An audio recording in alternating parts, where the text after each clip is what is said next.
बिस्मिल्लाहिर्रहमानिर्रहीम। तरावी के एक अहम मसले के बारे में आज हम बात करेंगे कि अगर कोई इमाम तरावी की पहली रकत में बैठ गया तो इस सूरत में उस पर सजदा साहब लाजिम है या नहीं है। ये सवाल कसीर मिकदार में पूछा जाता है। जैसा कि आज भी हमसे मौलाना अरशद साहब ने पूछा कि इमाम ने एक रकत पढ़ी, उसके बाद बैठ गया, हालांकि खड़ा होना था,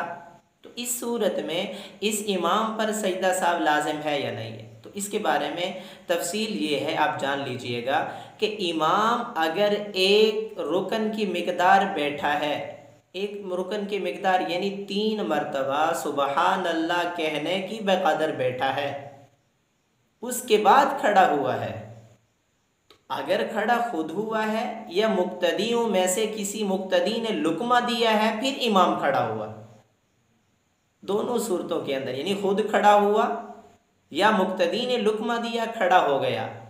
एक रुकन की मिकदार बैठ चुका था यानी 3 मरतबा सुबहान अल्लाह कहने की बकदर बैठ चुका था, उसके बाद खड़ा हुआ है, तो इस सूरत में इस इमाम पर सजदा साहब लाजिम है कि आखिर में सजदा साहब करेगा, तरावी हो जाएगी।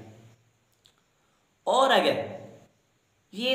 एक रुकन की मिकदार से कम बैठा है यानी 1 मरतबा सुबहान अल्लाह कहने की बेकदर बैठा है या 2 मरतबा सुबहान अल्लाह कहने की बेकदर बैठा है, इसको याद आ गया, खुद खड़ा हो गया या किसी ने लुकमा दे दिया फिर खड़ा हो गया,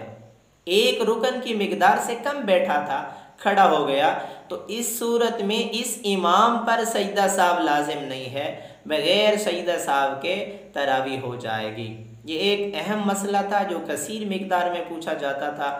आप भी अगर अपने मसाइल के बारे में पूछना चाहते हैं तो कमेंट्स के अंदर अपना मसला लिखें, आपके मसले का जवाब दिया जाएगा इंशाअल्लाह।